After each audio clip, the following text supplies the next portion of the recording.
네, 한덕수 국무총리 탄핵소추안이 기각되면서 윤 대통령 탄핵 심판 선고에도 관심이 쏠리고 있습니다.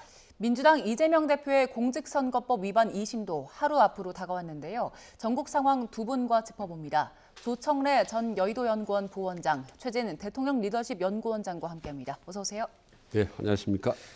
일단 어제 한덕수 총리 탄핵 기각이 됐는데 기각 인용 각각 5대 1대입니다. 의견이 상당히 좀 갈리는 부분들이 있었죠? 네, 그렇습니다. 상당히 민감한 시기에 민감한 이슈에 대한 현재 이제 판결이 나왔는데 예. 각각 의견이 다 두루 나왔지 않습니까? 인용, 각각, 기각 이렇게 해서 이른바 이제 5, 2, 1 형식으로 결과가 나왔는데 한간의 일에서는 너무 제각각이다. 따로 헌재의 의견들이 이 4분 5일 됐다라고 볼 수도 있지만 저는 이제 생각이 다릅니다. 일단 헌재가 상당히 정치적이고 이념적 판단을 최소화하고 상당히 법리적이고 합리적 판단을 하려고 노력을 했다라고 봅니다. 그리고 이후 이번 한덕수 총리 판결을 계기로 하면 앞으로 윤석열 대통령 헌재 결과도 상당히 합리적으로 결론이 도출될 가능성이 높다라고 저는 보는 거고 그런 점에서 상당히 좀 시사하는 바가 크다. 특히 이 이제 좌파 헌재 재판관에 이렇게 비판을 받았던 문영배 헌재 소장 대행이 기각을 했거든요. 말하자면 윤석열 쪽을 진보 성향의 재판관을 분류가 지지하는 그 뜻한 그런 기각 판결을 했기 때문에 헌재 특히 문영배 재판관이 어떤 운실의 폭이 좀 넓어졌구나 라는 그런 생각을 하게 됐습니다. 예, 부원장님께서는 어떻게 보셨어요? 지금까지 언론에서 주목했던 부분은 헌법재판관 8인의 전원 일치 여부 아니었습니까? 저는 어제 눈여겨본 대목이요. 8분이 다 각기 다른 강력한 자기 소신을 드러냈다라는 점이고요. 특히 8분 중에 3분은 절차적 흠결에 대한 해석이 완전히 달랐고 또 기각 판단을 한 5분도 사실은 한덕수 총리의 탄핵 사유 중에 마은혁 재판관 후보자 미임명만 위법 위헌 소지가 있다고 했지 4개는 법률 위반으로 보질 않았거든요. 예. 그러니까 제가 볼 때는 이렇게 분명하게 드러난 8분의 성향 때문에 지금 아마 평의 절차가 늦어지고 있는 게 아닌가. 앞으로도 의견을 한 군데로 수렴해서 전원 일치 합의로 가기는 쉽지 않아 보인다. 이 점을 느꼈습니다. 예, 두 분의 총평 들어봤는데요. 어제 선고로 윤석열 대통령 선고 결과를 가늠할 수 있을까 이 부분 관심이었는데 어제 헌재는 일단 비상계엄 자체에 대한 위헌 위법성에 대한 판단은 내리지 않았잖아요. 네. 결국 윤석열 대통령 재판에서 비상계엄 그리고 내란 행위에 대한 위헌 위법성 그때 가야 좀 알 수 있는 겁니까? 어제 판결 같은 것은 사실 8대 0으로 나와도 하나 이상할 것 없는 그런 판결이었는데 재판관들이 각각 의견을 개진했다는 것은 조금 전에 말씀드렸다시피 충분히 합리적인 판단이 도출될 가능성이 높다라고 보고 저는 어제 판결을 보고 어떤 느낌을 받았냐면 그러니까 폭풍 전야의 어쨌든 감미로운 음악이 나오는 듯한 그런 느낌을 받았습니다. 말하자면 윤석열 대통령이라든 탄핵 인용으로 가는 길을 열기 위한 여러 가지 정지 작업 비슷하게 가지 않나라는 저는 그런 느낌을 받았습니다. 예, 자 비상계엄 선포 전에 열린 국무회의가 적법했는지 이 부분도 관련한 녹취가 있어서 이 녹취 한번 들어보고 다시 한번 또 조청래 부원장님 이야기도 들어보도록 하겠습니다. 한번 관련 쟁점 어떤 내용들이 있었는지 한덕수 총리 그리고 김영도 헌법재판관 이야기 연이어서 들어보시죠. 사실 대통령님이 국무회의를 소집하려고 하셨는지 안 했는지는 대통령님의 계획이기 때문에 제가 정확히 몰랐습니다. 여러 의견을 들어보셨으면 해서 국무회의 소집을 건의드린 겁니다. 통상의 국무회의와는 달랐고 또 형식적인 또 실체적인 흠결이 있었다고 생각합니다. 비상계엄 선포에 절차적 정당성을 부여하기 위하여 국무회의 소집을 건의하는 등의 적극적 행위를 하였거나 국회에 비상계엄 해제 요구 결의안 가결 이후 국무회의 소집을 건의하지 않았다는 등의 소추 관련 사실을 인정할 만한 증거나 객관적 자료는 찾을 수 없습니다. 김영도 재판관이 비상계엄의 선포에 절차적 정당성을 부여하기 위해서 국무회의 소집을 건의하는 등 적극적인 행위를 했다는 증거를 찾을 수 없다. 이런 취지의 발언이었습니다. 그리고 그 헌재 재판관들이 결정문에 쓴 걸 보면 국무회의가 아니라 회의라고 적었더라고요. 그 표현을 쓰는데도 이유가 있을 것 같은데 일단 그 국무회의 자체에 대해서 회의 정도로 보고 국무회의라고 안 본 것 같고요. 또 한덕수 총리가 개입하지 않았다고 판단한 게 아니냐 이런 해석들 나오던데 어떻게 보십니까? 지금 말씀하신 것처럼 비상계엄 정당성 부여를 위한 국무회의를 소집한 증거가 없다라는 게 명시된 사유잖아요. 그러니까 이게 이제 국무회의 소집에 필요한 요건을 엄격하게 갖추었느냐, 절차상의 문제라든가 뭐 부수적인 문제를 갖추었느냐는 걸 논외로 한다는 얘기 아닙니까? 예를 들면은 회의록이 있느냐, 뭐 부서를 했느냐 안 했느냐 이런 부분에 대한 언급 없이 회의라고 했다는 것은 의결정족수를 갖추었음에도 불구하고 간담회 정도로 한 걸로 볼 수도 있고요. 네. 아니면 제가 볼 때는 계엄 선포의 적법성 부분을 다루었을 때 이게 이제 헌법재판관들 사이에서 의견이 다양하게 표출이 되고 더 다른 의견이 나올 수도 있잖아요. 아마도 그게 노출이 되었다면 윤석열 대통령의 탄핵 심판을 예고하는 측면이 될 수도 있기 때문에 헌법재판관 8분이 이 부분에 대한 어떤 암묵적인 합의하에 이 부분을 우회해서 가기 위해서 회의라는 표현을 쓴 것 같아요. 그 내란 행위에 대해서도 명시적으로 얘기하지 않은 건 윤석열 대통령 탄핵 선고에 대한 예측 빌미를 주지 않기 위해서였을까요? 그렇죠. 예, 이게 이제 내란 행위와 관련해서는 형사재판과 같은 엄밀한 과정을 거치지 않고 헌재가 어떤 혐의점을 다룰 수 있는 부분이 제한이 있잖아요. 그런 부분도 있고, 그다음에 지금까지 많이 노출됐던 게 수사권 문제라든가 절차적 흠결 문제가 있어요. 근데 검찰의 공소장이라든가 수사 기록을 증거로 볼 수 있느냐. 그 사이에 그와 배치되는 정언도 나오고 오염 논란도 있고 뭐 여러 가지 논란이 있지 않습니까? 처음에 말씀드린 것처럼 재판관 3분 중에서요. 각하 의견을 낸 2분은 절차적 정당성을 굉장히 중요하게 따진 분이고요. 그다음에 마은혁 재판관 지명자 임명 문제를 두고 한 분은 그것도 문제가 없다고 얘기했지 않습니까? 근데 아마도 이게 내란 혐의와 관련된 부분을 절차적 혐결을 그대로 둔 상태에서 주제를 올렸으면 심각한 이견이 노출되었을 겁니다. 그래서 아마도 제가 볼 때는 윤석열 대통령 탄핵 심판 선고가 나올 때까지는 이 부분을 묻어두는 형식으로 가설 수가 있다. 그런 고충이 있었을 거다 이렇게 봅니다. 최준 원장께서는 어떻게 보십니까? 결정문에 나와 있는 뭐 힌트라고 하는 사람들도 있고 아예 그냥 힌트조차도 없었다 이런 판단들도 있던데요. 일단 뭐 그동안 언론 보도라든 헌재 변론 과정을 보면 한덕수 대행이 그렇게 계엄에 동조를 하거나 또 계엄법을 위반했다는 어떤 증거라든 이런 부분은 없거든요. 사실은 부족하거든요. 그런 면에서 이제 헌재가 이번에 이걸 확인해 줬다고 보는 거고, 다만 이제 그 헌재 결정문에서 국무회의 표현 대신에 이제 자꾸 회의라는 표현을 썼지 않습니까? 예. 근데 이거는 분명히 계엄 의결 과정에 흠결이 있었다라는 것 저는 암시했다고 봅니다. 실제로 한덕수 대행이 과거에 보면 이거 국무회의로 보기는 어렵다라는 얘기를 여러 번 진술을 했었거든요. 그래서 저는 이 부분이 방금 헌재 결정 회의라고 표현한 부분, 그리고 한덕수 대행이 국무회의라고 보기는 어렵다라고 이런 표현들이 조만간에 있을 윤석열 대통령에 대해서 헌재 최종 판결 과정에 상당히 불리하게 작용할 것이다라고 저는 예상을 합니다. 예, 그 한 총리 탄핵 소추 사유 중에 여러 가지가 있었는데 특히나 이제 재판관 임명 보류와 관련해서는 재판관들의 의견들이 또 세부적으로 갈린 부분들이 있습니다. 어떤 이야기를 어떤 판단했는지 헌법재판관의 목소리로 직접 한번 어떤 판단, 그 판단의 배경부터 들어보겠습니다.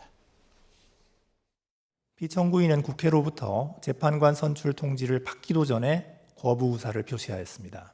헌법재판소를 무력화시키기 위한 목적 또는 의사에 기인하였다고까지 인정할 증거나 객관적 자료는 발견되지 아니합니다. 무인의 헌법 또는 법률 위반을 인정할 수 없다고 생각합니다.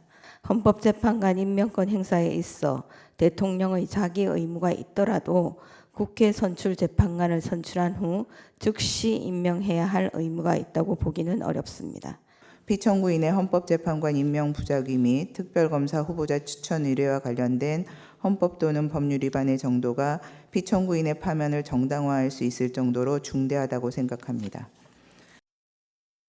지금 세 분의 의견이 미묘하게 여러 가지 좀 갈리는 부분들이 있었는데 어떻게 들으셨어요? 민감하게 봤어요. 저도. 왜냐하면 이게 이제 이렇습니다. 지금 김형두 재판관이 거부 의사라는 표현을 쓰셨는데 사실은 한덕수 권한대행이나 최상목 권한대행도 거부를 한 적은 저는 없는 걸로 압니다. 임명을 보류한 거죠. 임명 보류하고 거부가 어떻게 같습니까? 그죠? 그리고 김복형 재판관이 아까 말씀에도 나왔지만은 국회에서 의결을 했다고 즉시에 임명해야 되는 건 아니다라고 했거든요. 지금 뭐 법률상으로 기간이 정해져 있는 것도 아니고요.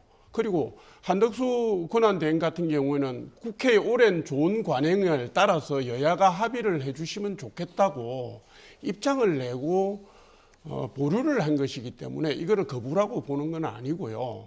지금도 똑같이 유효하다고 봅니다. 아마도 한덕수 권한대행께서 다시 돌아오셨으니까 이 문제가 다시 이슈가 될 텐데 저는 그 탄핵 가결 전의 입장과 크게 달라지지 않을 거라고 예측합니다. 그러니까 8명 중에 공개적으로 본인들의 입장을 정확히 표명한 사람이 사실 6명이지 않습니까? 각하 2명을 빼면. 근데 6명 중에 4명이 사실 명확하게 이거는 임명을 하지 않은 것은 위법의 소지가 있다라고 분명히 명시를 했습니다. 다만 이제 임명의 부작위, 말하자면 해야 될 거를 마땅히 해야 될 걸 안 한 것만으로 파면을 하기는 힘들다라는 거니까 저는 대단히 합리적으로 냉철하지 않은 판단을 했다고 보는 거죠.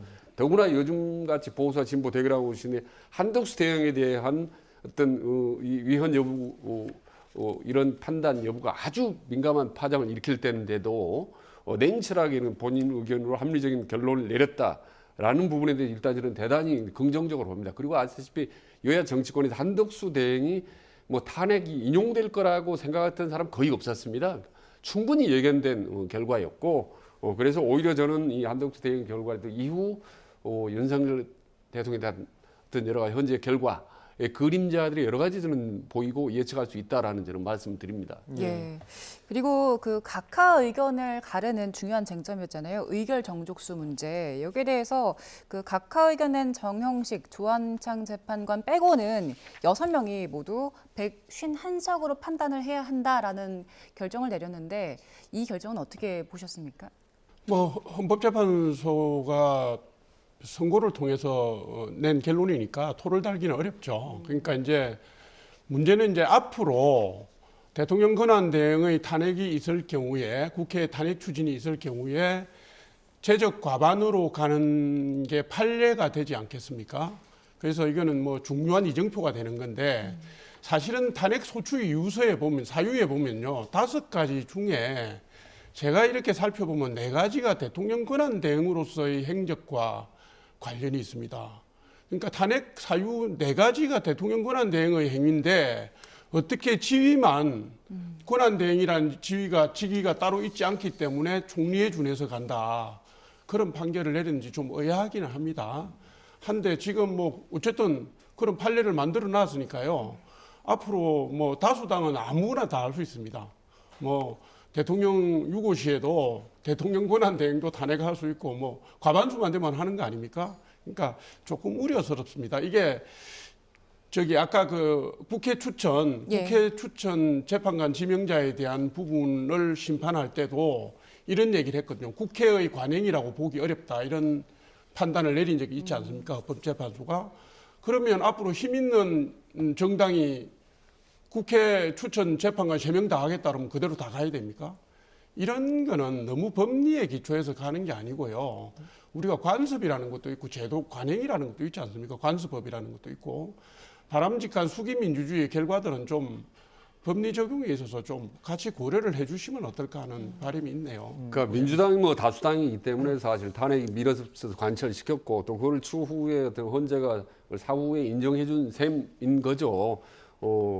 그러냐 다만 이 논리가 판례로 굳어져 버린 다음에 앞으로 여든 야든 누구든지 말이죠. 다수당이 밀어붙이면은 맘만 먹으면 얼마든지 대행을 탄핵할 수 있다는 그런 이제 좋지 않은 선례가 만들어질 수 있죠. 조금 전에 지적하다시피 그런 점에서 비록 현재 심판이 끝났지만 여러 가지 이번 상황이 좀 마무리가 된다면 이를테면 조기선거 이후라도 이 부분은 여야 법률가들한테 여야 합의로 해서 이 부분에 대해서 상당히 좀 정리를 해야 된다고 저는 봅니다. 예. 합의점을. 그렇지 않으면 이 부분은 언제든 다시 또 쟁점화되고 논란 소지가 될 수 있기 때문에 한번 이 합의, 국민적 합의, 그다음에 전문가들의 어떤 의견을 모아서 이 부분에 대해서 분명히 정리해야 될 겁니다. 예. 왜냐하면 이 여부에 따라서 대통령 대행을 총리로 보느냐 아니면 실질적인 대통령으로 인정해 주느냐에 대한 판단이 엇갈리는 부분이거든요. 그렇기 때문에 과연 본회의에서 통과될 때 150석으로 과반수로 가능할지 3분의 2로 해야 될지 이 부분에 대한 법률 전문가들의 추후 논란, 여야 합의에 대한 도출 이런 부분이 추후에 저는 반드시 꼭 필요하다고 봅니다. 최진 원장이 앞서 그 윤 대통령 선거 앞두고 이번에 어떤 선거 결과가 어느 정도의 실마리 혹은 그림자를 볼 수 있는 계기가 될 수 있다 이렇게 말씀해 주셨는데 네. 어떤 판단이 가장 그 윤 대통령 선거에 좀 실마리가 될 수 있을까요? 일단 저희들은 상당히 좀 정치적인 판결이 나올 거라고 봤죠. 예를 들면 문영배 재판관 대행이라든지 이런 사람들이 상당히 정치적 편갈림이 있을 줄 알았는데 합리적으로 나왔다라고 대단히 논리적이고 법리적으로 나왔다라는 전제하에 본다면 아니 어떻게 이번에 계엄 선포가 합헌이고 적법하다고 얘기할 수 있는 재판관이 누가 있겠느냐라는 거예요. 사실은 또 하나는 중대성이 문제인데 12.3 계엄 선포 이후에 지금 4개월째 거의 뭐 온 나라가 이렇게 거의 뭐 뒤집어지다시피 해서 이 소동인데 이거를 누가 중대성이 없다고 어느 헌법재판관 얘기할 수 있겠습니까?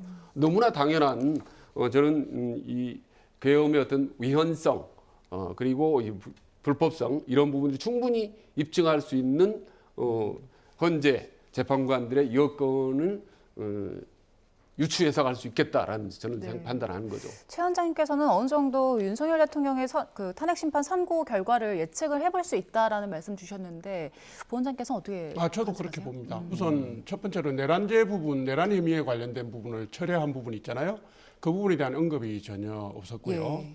그다음에 그 부분이 언급이 없다 보니까 수사 기록을 증거로서 채택해서 쓰는 부분에 대한 입장도 안 나왔습니다. 예. 예. 그러니까 절차적 흠결이나 정당성 부분이 아마도 평의 과정에서 주요 쟁점으로 부각되고 있는 점을 반영한 게 아닌가 저는 그렇게 추측하고 있고요. 무엇보다도 이진숙 방송통신위원장 탄핵 심판 선고 때와 같은 재판관들의 성향이 입장으로서 비슷하게 노출되었다는 점. 예. 그러면 아마도 이게 윤석열 대통령 탄핵 심판 선고 과정에서도 유사하게 그 흐름으로 작용하지 않겠나 저는 이렇게 봅니다. 그럼 선고는 언제 나올까요?